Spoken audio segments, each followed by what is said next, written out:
इस कार्यक्रम के पुण्यार्जक हैं माता श्री राज दुलारी जैन, राजेंद्र जैन, गीता जैन, अलीशा जैन, नमन जैन, युक्ति जैन, गन्नौर हरियाणा।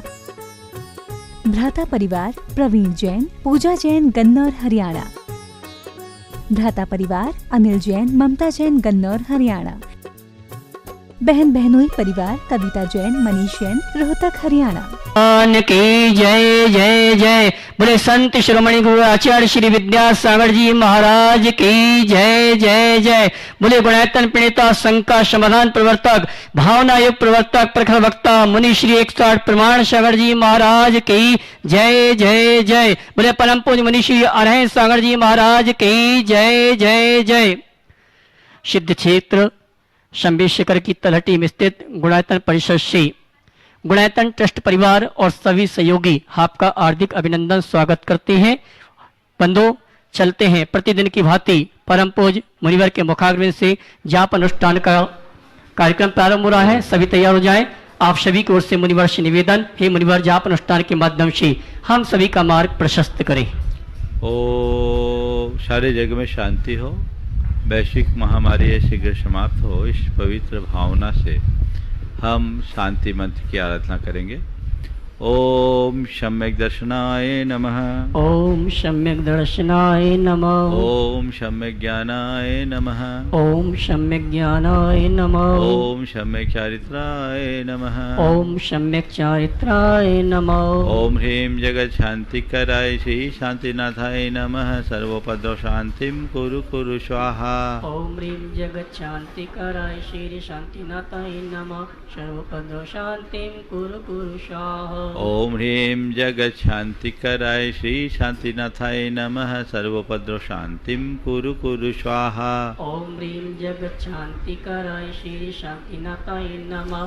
सर्वोपद्रव शांतिं कुरु कुरु स्वाहा। ओम ह्रीं जगत शांति कराय श्री शांतिनाथाय नमः। सर्वोपद्रव शांतिं कुरु कुरु स्वाहा। ओम ह्रीं जगत शांति कराय श्री शांतिनाथाय नमः। सर्वोपद्रव शांतिं कुरु कुरु स्वाहा। ओम ह्रीं जगत शांति कराय श्री शांतिनाथाय नमः। सर्वोपद्रव शांतिं कुरु कुरु स्वाहा। ओम ह्रीं जगत शांति कराय श्री शांतिनाथाय नमः। सर्वोपद्रव शांतिं कुरु कुरु स्वाहा। ओम ह्रीं जगत शांति कराय श्री शांतिनाथाय नमः। सर्वोपद्रव शांतिं कुरु कुरु स्वाहा। ओम ह्रीं जगत शांति कराय श्री शांतिनाथाय नमः। सर्वोपद्रव शांतिं कुरु कुरु स्वाहा। ओम ह्रीं जगत शांति कराय श्री शांतिनाथाय नमः। सर्वोपद्रव शांतिं कुरु कुरु स्वाहा। ओम ह्रीं जगत शांति कराय श्री शांतिनाथाय नमः। सर्वोपद्रव शांतिं कुरु कुरु स्वाहा। ओम ह्रीं जगत शांति कराय श्री शांतिनाथाय नमः। सर्वोपद्रव शांतिं कुरु कुरु स्वाहा। ओम ह्रीं जगत शांति कराय श्री शांतिनाथाय नमः। सर्वोपद्रव शांतिं कुरु कुरु स्वाहा। ओम ह्रीं जगत शांति कराय श्री शांतिनाथाय नमः। सर्वोपद्रव शांतिं कुरु कुरु स्वाहा। ओम ह्रीं जगत शांति कराय श्री शांतिनाथाय नमः। सर्वोपद्रव शांतिं कुरु कुरु स्वाहा। ओम ह्रीं जगत शांति कराय श्री शांतिनाथाय नमः। सर्वोपद्रव शांतिं कुरु कुरु स्वाहा। ओम ह्रीं जगत शांति कराय श्री शांतिनाथाय नमः। सर्वोपद्रव शांतिं कुरु कुरु स्वाहा। ओम ह्रीं जगत शांति कराय श्री शांतिनाथाय नमः। सर्वोपद्रव शांतिं कुरु कुरु स्वाहा। ओम ह्रीं जगत शांति कराय श्री शांतिनाथाय नमः। सर्वोपद्रव शांतिं कुरु कुरु स्वाहा। ओम ह्रीं जगत शांति कराय श्री शांतिनाथाय नमः। सर्वोपद्रव शांतिं कुरु कुरु स्वाहा। ओम ह्रीं जगत शांति कराय श्री शांतिनाथाय नमः।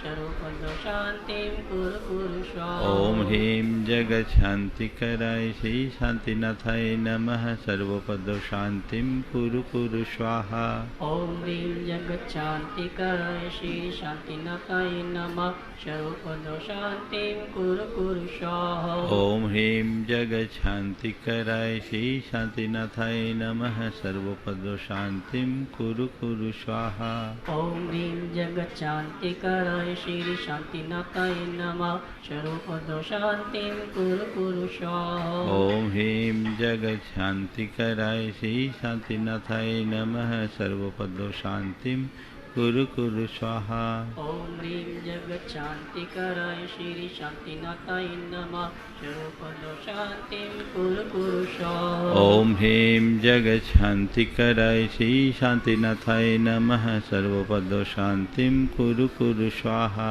ओम ह्रीं जगच्छान्तिकराय श्री शान्तिनाथाय नमः सर्वपदो शान्तिं कुरु कुरु स्वाहा ओम ह्रीं जगत शांतिकराय श्री शांतिनाथाय नमः सर्वपदो शांतिं कुरु कुरु स्वाहा ओम ह्रीं जगच्छान्तिकराय श्री शान्तिनाथाय नमः सर्वपदो शान्तिं कुरु कुरु स्वाहा ओम ह्रीं जगत शांतिकराय श्री शांतिनाथाय नमः सर्वपदो शांतिं कुरु कुरु स्वाहा ओम ह्रीं जगच्छान्तिकराय श्री शान्तिनाथाय नमः सर्वपदो शान्तिं कुरु कुरु स्वाहा ओम ह्रीं जगत शांतिकराय श्री शांतिनाथाय नमः सर्वपदो शांतिं कुरु कुरु स्वाहा ओम ह्रीं जगच्छान्तिकराय श्री शान्तिनाथाय नमः सर्वपदो शान्तिं कुरु कुरु स्वाहा ओम ह्रीं जगत शांतिकराय श्री शांतिनाथाय नमः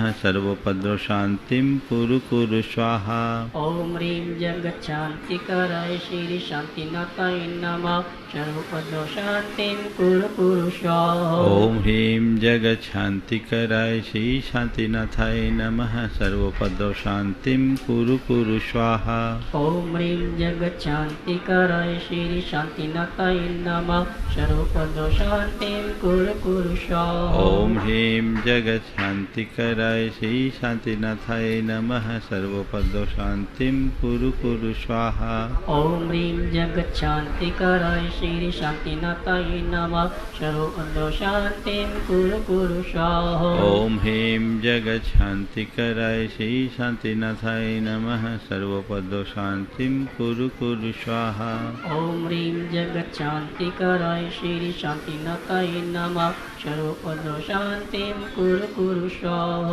ओम ह्रीं जगत शांतिकराय श्री शांतिनाथाय नमः सर्वपदो शांतिं कुरु कुरु स्वाहा ओम ह्रीं जगच्छान्तिकराय श्री शान्तिनाथाय नमः सर्वपदो शान्तिं कुरु कुरु स्वाहा ओम ह्रीं जगत शांतिकराय श्री शांतिनाथाय नमः सर्वपदो शांतिं कुरु कुरु स्वाहा ओम ह्रीं जगच्छान्तिकराय श्री शान्तिनाथाय नमः सर्वपदो शान्तिं कुरु कुरु स्वाहा ओम ह्रीं जगत शांतिकराय श्री शांतिनाथाय नमः सर्वपदो शांतिं कुरु कुरु स्वाहा ओम ह्रीं जगच्छान्तिकराय श्री शान्तिनाथाय नमः सर्वपदो शान्तिं कुरु कुरु स्वाहा ओम ह्रीं जगत शांतिकराय श्री शांतिनाथाय नमः सर्वपदो शांतिं कुरु कुरु स्वाहा ओम ह्रीं जगच्छान्तिकराय श्री शान्तिनाथाय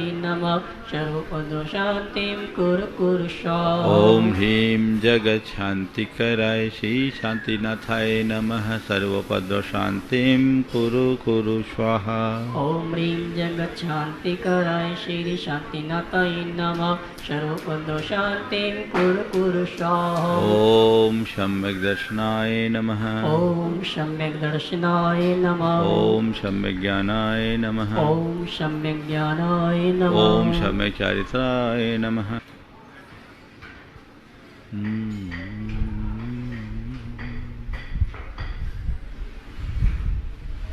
नमो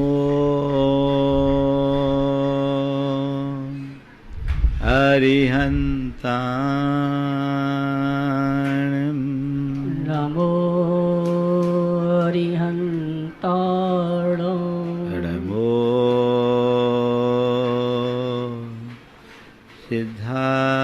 सिद्धाणं नमो सिद्धाणं नमो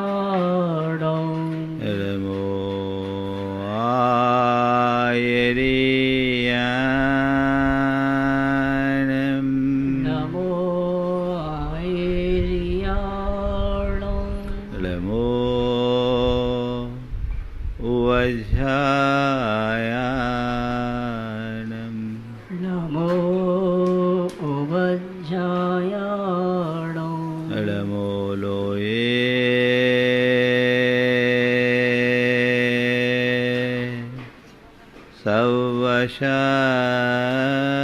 सवशाहुनं नमो लोये सव्यसाहुणं एषो पञ्चनमोयारो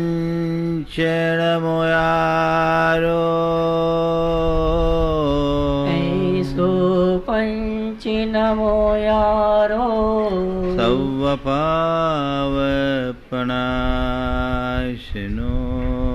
सव्यपावपणाशिनो मङ्गलाणं च सवेशिं मङ्गलाडं च सवेशिं परमं ओ मंगलम। परमं हो मंगलम। जय बोलो देवादिदेव 1008 श्री भगवान महावीर स्वामी की जय जय जय। अहिंसा परमो धर्म की जय जय जय। परम पूज्य आचार्य गुरुवर श्री विद्यासागर जी महाराज की जय जय जय। बोले परम पूज्य मनीष श्री प्रमाण सागर जी महाराज की जय जय जय। बोले परम पूज्य मनीष श्री अरह सागर जी महाराज की जय जय जय। नमोस्तु। अभी विनोद जी कह रहे थे कि हमें और बातों के साथ सबसे पहले अपने जीवन के विषय में सीखना चाहिए। आपने प्राथमिकता की बात की, थोड़ा देखिए शोर, प्राथमिकता की बात की और ये बात बिल्कुल यथार्थ है कि हमारा सारा जीवन हमारी प्राथमिकताओं पर निर्भर करता है। हम वही बनते हैं, वैसे ही बनते हैं और वैसा ही जीवन जीते हैं जैसे कि हमारी प्राथमिकताएं होती है। हमें तय करना है कि मेरी प्राथमिकता क्या है। अगर किसी भी व्यक्ति से बात करें तो एक छोटा सा बच्चा है, उसकी पहली प्राथमिकता उसकी पढ़ाई है। थोड़ा बड़ा हो जाए तो कॉम्पिटिटिव एग्ज़ाम में बैठना है, उसमें पास होना है, और हो जाए तो अच्छी जॉब या अच्छा कारोबार करना है। माँ बाप की अगर प्राथमिकता देखें तो बच्चों को अच्छे से पाल पोस करके इस्टेब्लिश करना है, अपने बिजनेस को आगे बढ़ाना है, उसकी घर गृहस्थी को बसाना है। मैं समझता हूँ हर व्यक्ति की प्राथमिकताओं में कुल इसी तरह की बातें होती हैं। व्यक्ति ने अपने जीवन के उद्देश्यों में केवल दुनियादारी को जोड़ रखा है, दुनियादारी तक ही सीमित रख रखा है। मैं मानता हूँ कि जीवन के निर्वाह के लिए ये सब के सब आधारभूत साधन है, आवश्यक है, लेकिन यही जीवन का सब कुछ नहीं है। हमें इनके साथ साथ अपने जीवन के विषय में भी कुछ सोचना चाहिए। हमारा एक बाह्य जीवन है और दूसरा भीतरी जीवन है। बाह्य जीवन को सजाने के लिए, संवारने के लिए, सुधारने के लिए, संभालने के लिए हम 24 घंटे लगे रहते हैं। आज की 4 बातें हैं: सजाना,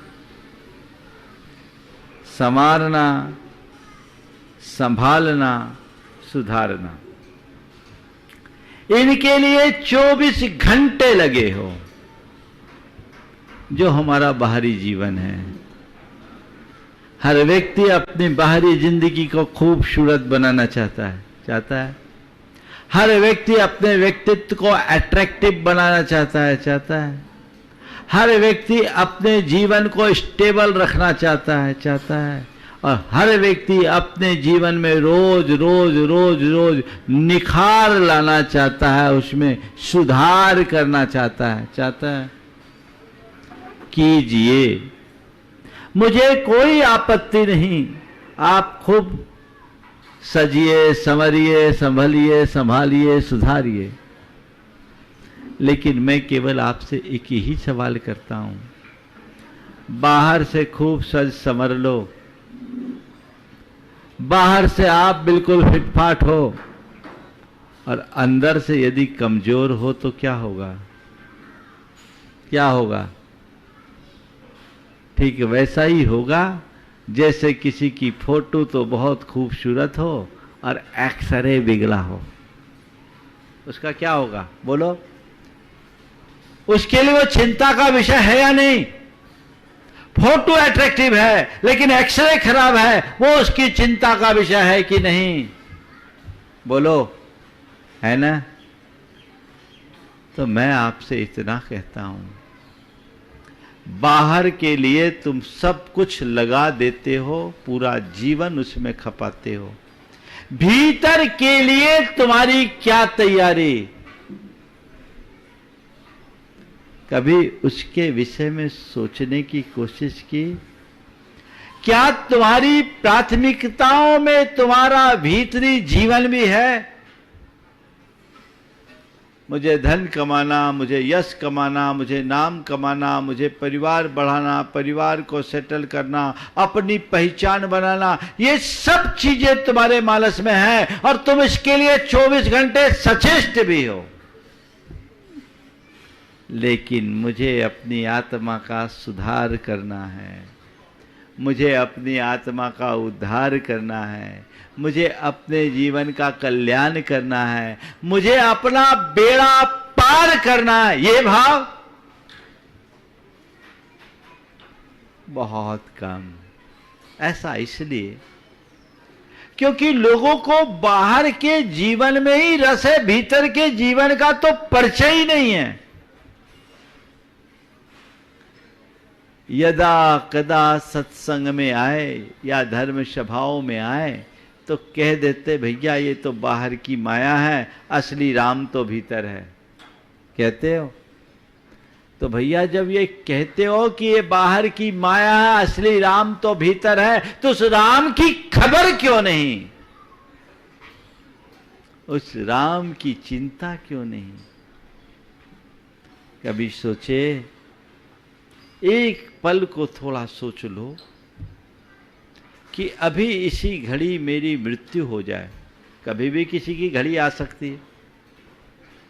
अगर आंखें बंद करके थोड़े पल के लिए सोच भर लो कि इसी पल यदि मृत्यु हो जाए, प्राणांत हो जाए, तो मेरी स्थिति क्या होगी?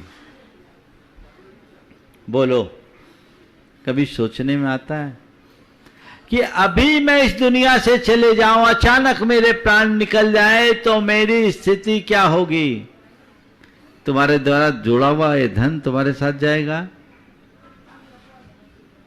तुम्हारा यश, तुम्हारा नाम, तुम्हारी प्रतिष्ठा, तुम्हारी धाक, तुम्हारा रुतबा तुम्हारे साथ जाएगा, तुम्हारी पहचान तुम्हारे काम आएगी, तुम्हारा परिवार तुम्हारे साथ जाएगा।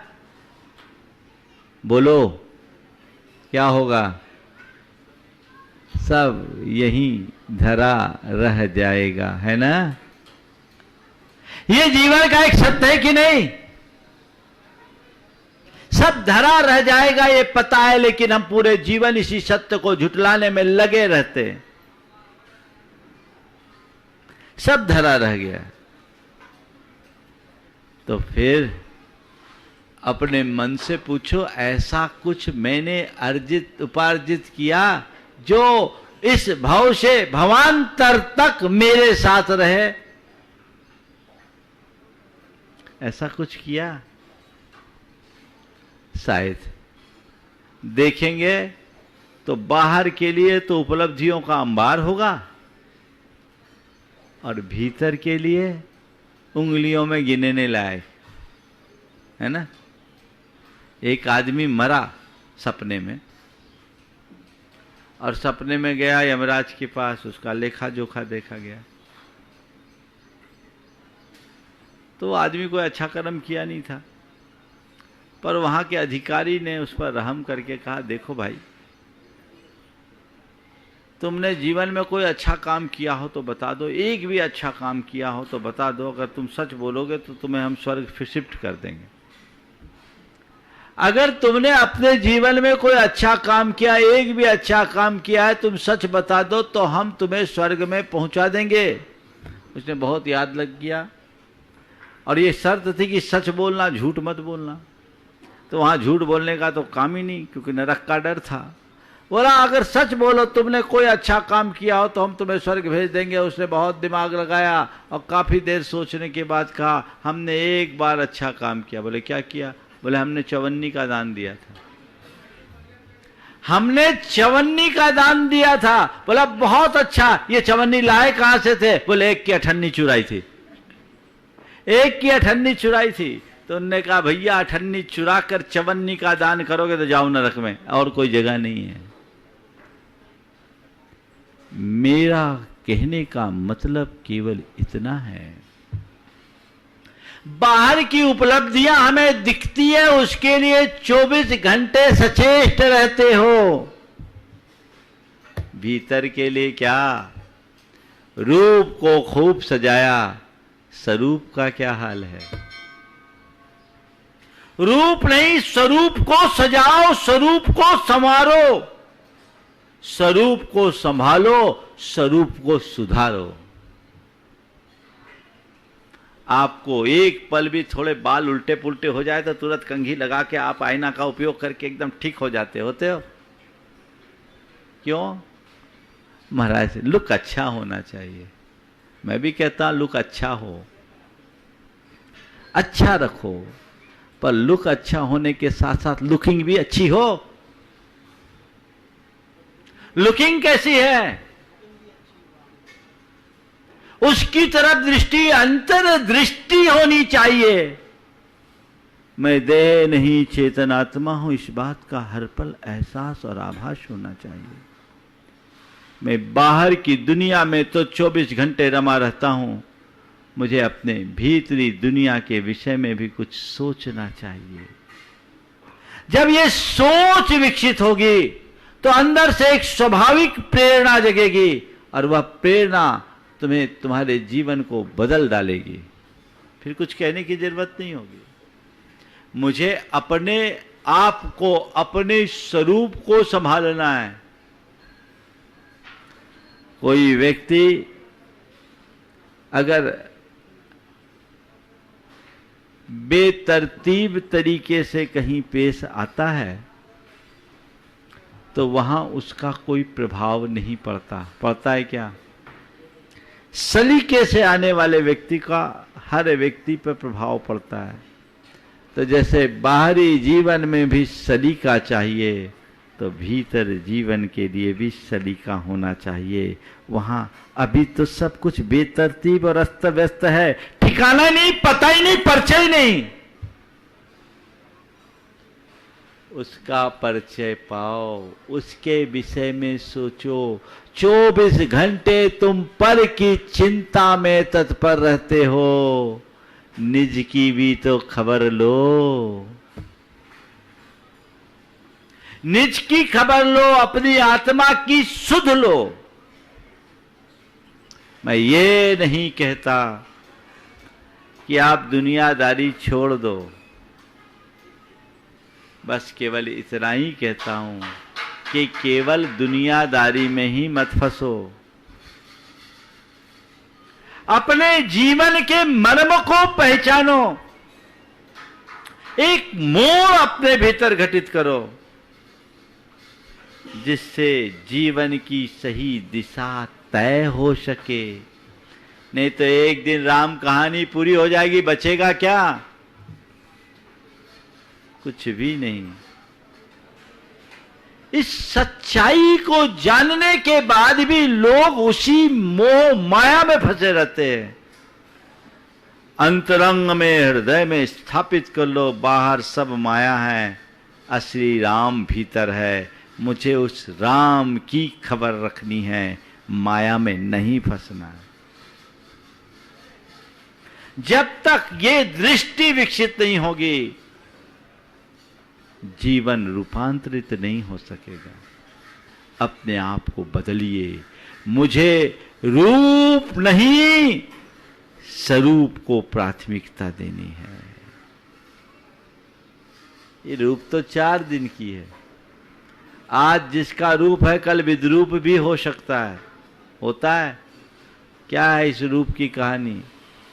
मक्खी के पंख से पतली अगर चमड़ी की परत निकल जाए तो देख लो रूप क्या होता है किसका?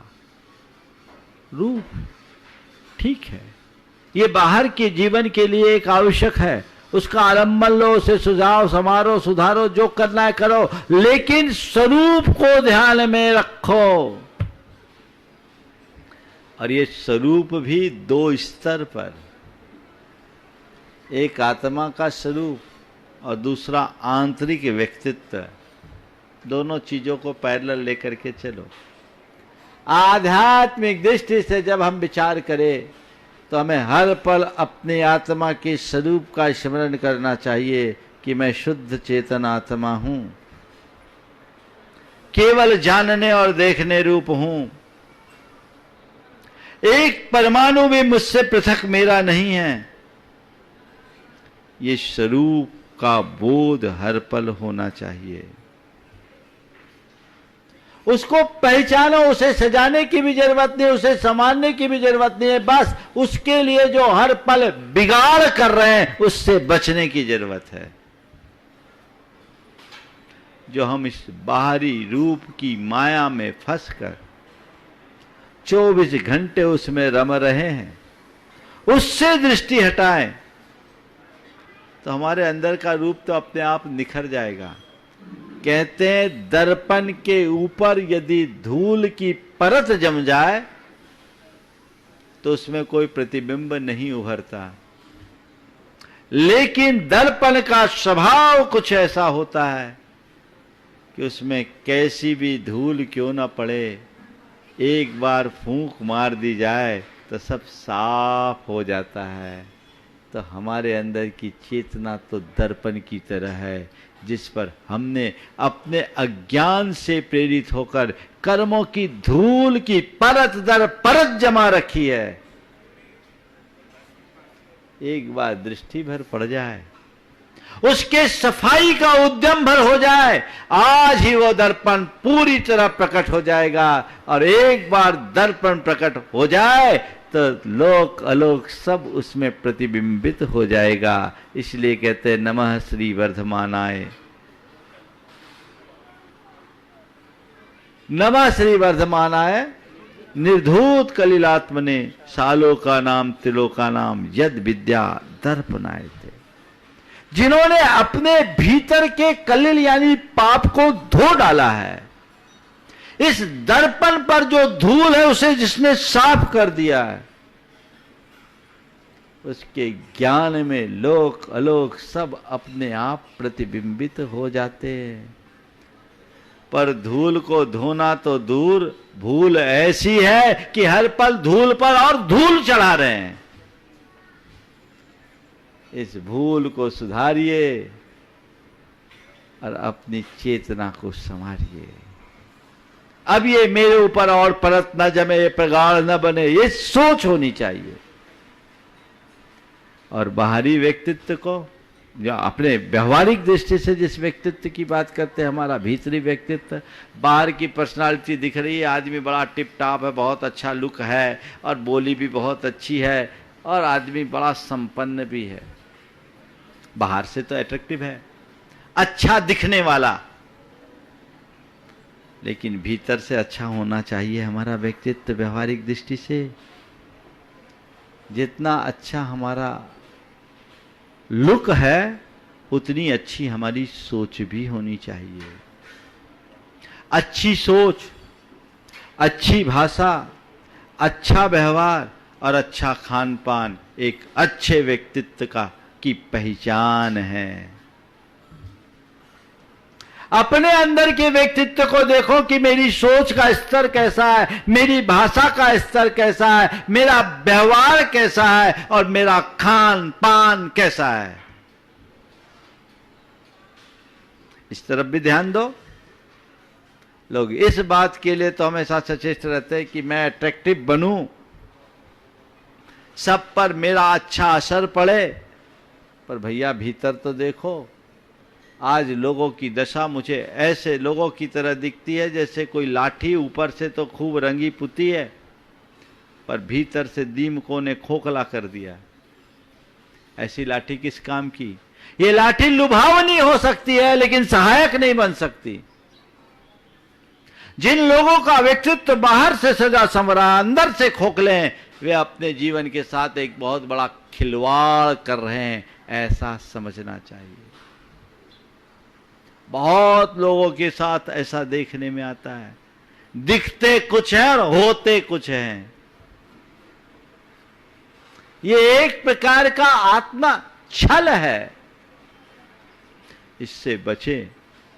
अपने आप को सजाओ, अपने आप को संवारो, अपने आप को सुधारो, अपने आप को संभालो, अंदर के व्यक्तित्व को निखारो।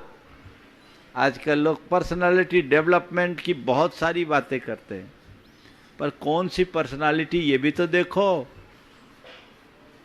केवल ये बाहर की पर्सनालिटी जिसे तुमने अपने एक काल्पनिक छवि के रूप में तैयार कर रखी है, ये बहुत काम की नहीं। असल पर्सनालिटी तो भीतर है, उसकी तरफ दृष्टि होनी चाहिए। उसे एक बार सुधार लिया तो फिर कुछ करने की जरूरत ही नहीं। वो तो तिलोक पूज्य हो जाता है, तिलोक बंदनी हो जाता है। बोलो, संसार में सबसे अच्छी पर्सनालिटी किसकी है? क्यों विनोद जी? संसार में सबसे अच्छी पर्सनालिटी किसकी मानोगे? पर्सनालिटी का मतलब क्या आप लोगों की नजर में? बोलो। हाँ, किसको बोलते हैं पर्सनालिटी? हाँ, व्यक्तित्व को पर्सनालिटी। उसके मान क्या है तुम्हारे? जो अच्छा दिखे, जिसके पास एक अच्छी पर्सनालिटी की व्यक्ति की बात मैं जब करूं तो आपके सामने क्या क्या छवि उभरेगी? बोलो। हाँ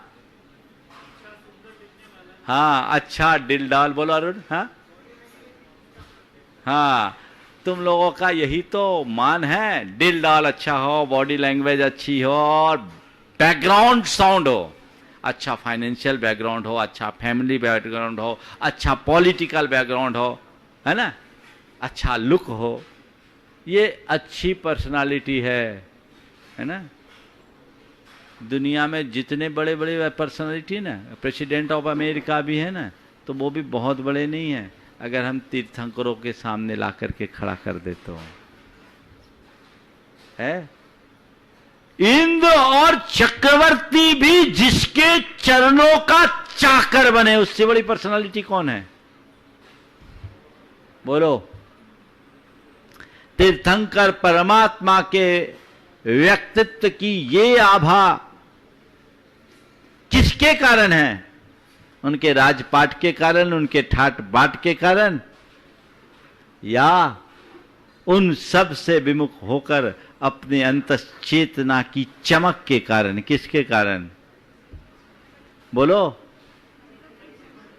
तो भैया ये क्यों नहीं सोचते कि असली पर्सनालिटी तो ये है। एक बात मैं आपसे कहूंगा कि कागजी फूल में ऊपर से इत्र डाल करके आप उसे सुगंधित बना भी लो तो थोड़ी देर के लिए उसकी महक मिलेगी, लेकिन डाल से जुड़ा हुआ फूल सारे जीवन तक वो अपनी महक लुटाते हुए भी जीवंत बना रहता, उसका कुछ नहीं होता। मैं आपसे कहता हूं, अपनी जीवन की जो महक है वो डाल से लगे फूल की तरह बनाओ, कागजी फूल की तरह नहीं जिसमें ऊपर से इत्र उड़ेला हो। व्यक्तित्व ऊपर से आरोपित नहीं होना चाहिए, अंदर से सृजित होना चाहिए, जो केवल आध्यात्मिक दृष्टिकोण के विकास के बाद ही संभव है, अन्य कोई रास्ता नहीं। वैसा दृष्टिकोण विकसित कीजिए, एक आध्यात्मिक चिंतन जागृत होना चाहिए जो जीवन का काया पलट कर दे, प्राथमिकताएं बदल जाएगी। अभी एक युवक आया मेरे पास, वो यूएस में था, एक मल्टीनेशनल कंपनी में वाइस प्रेसिडेंट की भूमिका पूरी करके आया, वापस भारत आ गया, प्रामाणिक समूह से भी जुड़ा हुआ है, भारत आ गया, सब छोड़ दिया। मुझसे जब परिचय दिया गया कि ऐसा ऐसा है, उसने सब छोड़ करके आ गया, अभी भारत में है और अपना घर पे ही थोड़ा बहुत काम कर रहा है। मैंने पूछा क्यों, ऐसा निर्णय क्यों लिया? बोले महाराज मेरी प्रायोरिटी बदल गई, मुझे लगता है कि एक दिन सब छोड़ के जाना ही है तो जोड़ो क्यों, हम अपने जीवन का जो मूल्यवान समय और शक्ति उन कार्यों में क्यों खपाए जो हमारे साथ नहीं जाने वाले। बोले महाराज हमारी कोई रिक्वायरमेंट नहीं है, हमारी पत्नी के मन में भी बड़ा संतोष और बच्चे हैं नहीं, हमें चिंता करना नहीं, हम क्यों मगजमारी करें। बस इतनी सी सोच है, जरूरत क्या। चले एक भाई ने कहा महाराज जी अब मैंने अपने आप को समेट लिया, मेरा बेटा बहुत अच्छा काम कर रहा है, ये अरुण बैठा सामने, बेटा अच्छा काम कर रहा है, अब मुझे जरूरत नहीं है। बस इतनी तो समझ आ जाए, मुझे जरूरत नहीं है। और बताऊं इसका एहसास कब होगा, जब तुम्हारी प्रायोरिटीज फिक्स होगी। जब तक ये बात सुनिश्चित नहीं करोगे, इसी आपाधापी में उलझ के रह जाओगे और एक दिन निस्सत्व होकर दुनिया से विदा हो जाओगे। इसलिए ऐसा कभी ना करें, अपने आप को सजाओ, अपने आप को संवारो, अपने आप को सुधारो, अपने आप को संभालो, अपने अंतरंग के व्यक्तित्व को निखारने की कोशिश करो। यही हमारे जीवन का मूलभूत लक्ष्य होना चाहिए। हम जो कुछ भी अच्छे कार्य करते हैं उन सब के पीछे यही प्रेरणा और भावना होती है। आने वाले दिनों में सिद्ध चक्र महामंडल विधान का आयोजन है, उसकी सूचनाएं आप सबको दे दी गई। बस बहुत सारे लोग आना चाह रहे हैं, मैं उन सभी से कहता हूं कोविड के इस माहौल को देखते हुए जिनकी पूर्व सूचना है, जिन्हें यहाँ से सम्मति दी गई है, वे ही अपना कार्यक्रम बनाएं। यदि इसके बाद भी किसी को आना ही है, प्रबल भावना है, तो कमेटी से संपर्क करके इनके प्रावधानों का ध्यान रखते ही ये कार्य करें, ताकि ये अनुष्ठान निर्बाध संपन्न हो और देश भर के लोग जो घर बैठ कर के आराधना कर रहे हैं वो भी अच्छे से निर्विकल्प होकर के इसकी आराधना कर सके। आप उत्साह, उमंग और उल्लास के साथ इसमें अपनी सहभागिता देंगे और अपने जीवन को धन्य करेंगे। भगवान को विराजमान करने का भी जिन लोगों को सौभाग्य मिला है, मैं उन सबको भी आशीर्वाद देता हूं। और आज विशेष आशीर्वाद प्रकाश चंद जी सरला जी को, जिनकी आज विवाह की वर्षगांठ है, वर्षों से जुड़े हैं, हमेशा आने का प्रयास करते हैं और हर समय अपने द्रव्य का सदुपयोग करने की कोशिश करते हैं, उनको आशीर्वाद। और साथ में आज प्रेमचंद जी सरावगी ने अपना प्रेम प्रकट किया है, वर्षों से उनकी भावना थी और उस भावना को साकार करते हुए उन्होंने आज गुणायतन से जुड़ने का मनोभाव, जुड़े हुए तो थे ही, ये सब आरेसी थी, आज कन्फर्म हुआ है। बहुत बहुत आशीर्वाद, मैं उनको और उनके परिवार को आशीर्वाद देता हूँ कि ये इसी तरह आगे बढ़ते रहे। और भी लोग जुड़े हैं, एक अच्छा कार्य, हाँ बहुत अच्छा कार्य किए हैं और इसी तरीके से जुड़ते रहेंगे तो हमारे जीवन का उद्धार होगा। और भी बहुत सारे लोग जुड़े हैं, मैं सभी से कहूँगा इस कार्य में हर व्यक्ति का जुड़ाव होना चाहिए, हर परिवार का जुड़ाव होना चाहिए। एक भी घर ऐसा न बचे जिनका जुड़ाव ना हो। आप जिस स्तर से अपना योगदान दे सके दे, लेकिन जरूर जुड़ें। और ये कार्य इतना बड़ा है जिसमें आप जितना दो उतना कम है। विनोद जी बोलते हैं महाराज जी इतना बड़ा काम है, बस आपके आशीर्वाद से पूरा हो रहा है, हो जाएगा, विश्वास तो है, लेकिन अभी हमें लोगों को और जोड़ना है, और जोड़ना है, और जोड़ना है। जुड़ते जाइए और जीवन को आगे बढ़ाते जाइए। सभी लोगों को मेरा आशीर्वाद, जो इस कार्य से जुड़ रहे हैं वैसी भांति जुड़ करके सबको संपन्न करते रहे। बोलिए परम पूज्य आचार्य गुरुवर श्री विद्यासागर जी महाराज। इस कार्यक्रम के पुण्यार्जक थे माता श्री राज दुलारी जैन, राजेंद्र जैन, गीता जैन, अलीशा जैन, नमन जैन, युक्ति जैन, गन्नौर हरियाणा। भ्राता परिवार प्रवीण जैन, पूजा जैन, गन्नौर हरियाणा। भ्राता परिवार अनिल जैन, ममता जैन, गन्नौर हरियाणा। बहन बहनोई परिवार कविता जैन, मनीष जैन, रोहतक हरियाणा।